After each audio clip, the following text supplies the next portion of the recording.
First story, by Anonymous. The air was crisp in the upstate New York town of Hudson Falls as my friends and I embarked on our adventure.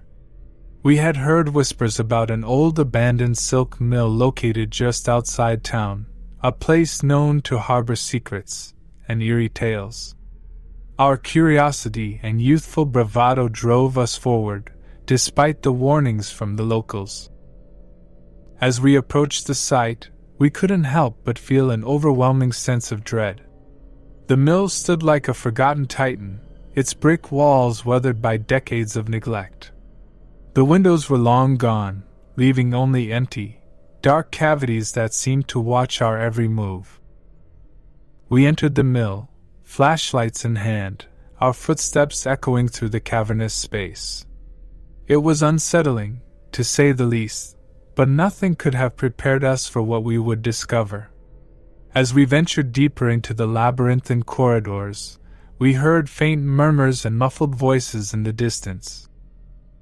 We exchanged nervous glances, as there shouldn't have been anyone else here.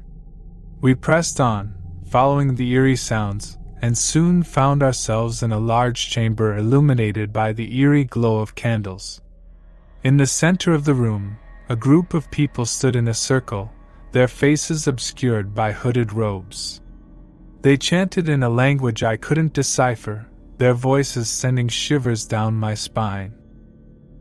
My friends and I crouched behind a pile of discarded machinery, our hearts pounding in our chests. We watched in terror as the ritual continued, unsure of what to do next. The cultists' chanting grew louder, their movements more frenzied, and it was then that I noticed the unsettling centerpiece of their ceremony. In the center of their circle lay a lifeless body, surrounded by an assortment of bizarre symbols drawn in chalk. The sight chilled me to the bone, and I struggled to keep my composure. It became painfully clear that we had stumbled upon something far more sinister than we could have imagined. As we attempted to retreat silently, the weight of our footsteps betrayed us. The cultists abruptly stopped their ritual and turned toward our hiding place. Panic washed over us as we made a hasty escape, but we couldn't shake the feeling that we were being pursued. We finally burst out of the mill into the moonlit night, our breaths coming in ragged gasps. We didn't dare look back, fearing what we might see. The events of that night haunted our dreams for weeks to come, a chilling reminder that sometimes curiosity can lead to the most horrifying of discoveries. Second story, by Anonymous. It was a gloomy afternoon in London, and my fascination with urban exploration had led me to an abandoned paper mill on the outskirts of the city. The mill had a dark history, having been the site of a tragic accident that claimed the lives of several workers decades ago. Today, it was said to be haunted by the restless souls of those who had perished. Ignoring the warnings from locals, I ventured into the decaying building, my footsteps echoing through the empty halls. The windows were shattered, and the once mighty machinery lay dormant, covered in a thick layer of dust. I could feel the weight of history pressing down on me as I delved deeper into the heart of the mill. As I explored, I couldn't shake the feeling that I was being watched. Shadows seemed to move on their own, and strange, inexplicable noises filled the air. I tried to rationalize it as the result of my overactive imagination, but deep down, I knew something was amiss. My unease reached its peak when I stumbled upon a room filled with old, yellowed newspaper clippings. They chronicled the tragic accident that had befallen the mill years ago.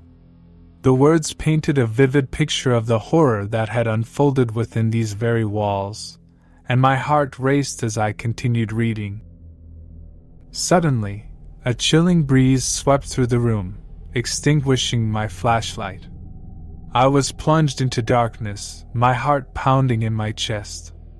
Panic set in as I fumbled to relight my flashlight, and in that moment of vulnerability, I heard a faint whisper. It was a soft, mournful voice, barely audible but unmistakable. It spoke my name, sending shivers down my spine. I spun around, my flashlight revealing nothing but empty space.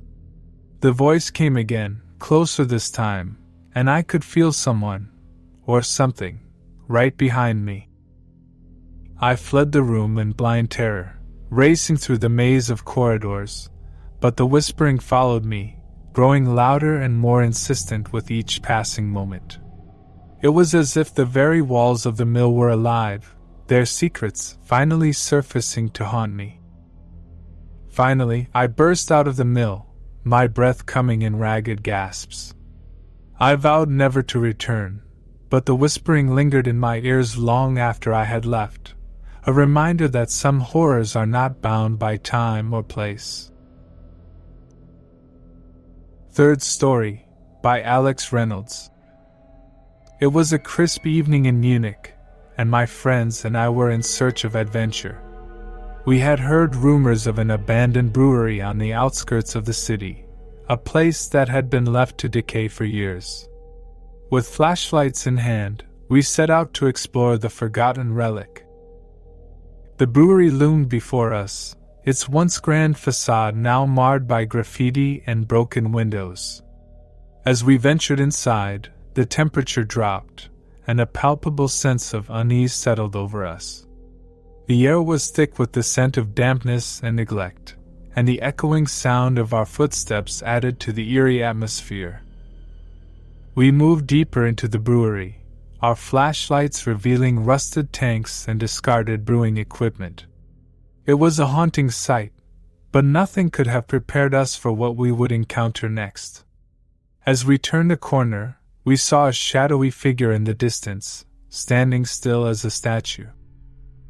Fear gripped us as we watched the figure, unable to make out any details in the dim light. It was then that we noticed the figure was moving closer, step by deliberate step. Panic set in as we realized we were not alone in the brewery. We retreated, our hearts pounding, but the figure pursued us, always just out of sight. It was as if we were being toyed with by an unseen presence. We called out, demanding to know who was there, but there was no response, only the relentless sound of footsteps echoing through the brewery. As we made our way toward the exit, we could feel the figure closing in, its presence looming over us like a dark cloud. We burst out of the brewery, our breath coming in desperate gasps, but the sense of unease lingered. Whoever, or whatever, had been stalking us remained a mystery, and the chill of that night stayed with us long after we had left the brewery behind. We may never know the identity of the stalker in the abandoned brewery, but one thing was certain: some terrors are very much rooted in reality, lurking in the shadows, waiting to pounce on those who dare to explore the forgotten and forsaken places of the world. Fourth Story, by Laura Mitchell. It was a sultry summer evening in Charleston, South Carolina, and my group of adventurous friends sought a thrilling escapade. We had heard whispers about an abandoned textile factory nestled deep within the outskirts of the city. The factory had once been a bustling hub of industry, but now it lay in ruins, cloaked in an eerie silence. We decided to embark on our journey armed with flashlights and a sense of reckless curiosity. The factory, a massive structure of crumbling brick and shattered windows, loomed before us like a ghost from the past. We pushed through the overgrown vegetation that had reclaimed the surrounding grounds, oblivious to the unease settling in the pit of our stomachs. Inside, the factory was a labyrinth of dark, foreboding corridors and decaying machinery. The air was thick with the musty odor of abandoned industry, and the dim light from our flashlights seemed to get swallowed by the oppressive darkness. As we explored further, strange sounds began to echo through the empty halls. We heard the distant clang of metal, the shuffle of footsteps, and eerie murmurs that seemed to emanate from nowhere. My friends and I exchanged nervous glances, silently questioning if we should continue. Determined to conquer our fear, we pressed on. It was then that we stumbled upon a room that sent a chill down our spines. The room was filled with old, torn journals and faded photographs. Dusty, time-worn documents hinted at a dark history. Tales of exploited workers, dangerous machinery, and industrial accidents. As we read the pages, a sense of dread settled over us. It became apparent that this factory had been the site of numerous tragedies, and its past was shrouded in pain and suffering. We began to hear faint whispers, almost as if the spirits of those who had suffered within these walls were trying to communicate with us. We left the room in a hurry, our hearts pounding, but we couldn't shake the feeling that we were not alone. As we ventured deeper into the factory, we encountered a group of people in the dimly lit chamber. They were dressed in tattered clothing, and their faces were etched with desperation. It was a jarring sight. The people appeared to be workers who had once toiled in the factory.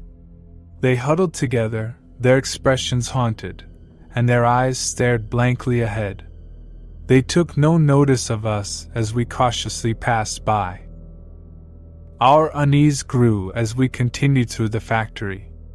It seemed as though we had stumbled upon a group of individuals who were trapped in a never-ending cycle of reliving the factory's dark past. We realized that there was nothing we could do to help them, and so we retreated in silence. As we finally emerged from the abandoned textile factory into the warm, humid night, we were left with a haunting sense of the factory's tragic history. The events of that night had exposed a dark secret, and we were left with a profound sense of unease, knowing that some places bear witness to the darkest chapters of human history, and their echoes can still be heard by those who dare to explore their forsaken depths. The horrors of that abandoned textile factory would stay with us, a reminder that some secrets should remain buried and some places are best left unexplored. Thank you for sticking with us through the whole video. Also, I recommend you this video you see on screen, one of the scariest on my channel. If you haven't already, don't forget to subscribe and like this video. This helps me bring you more thrilling content every day. If this video sent shivers down your spine, let me know in the comments.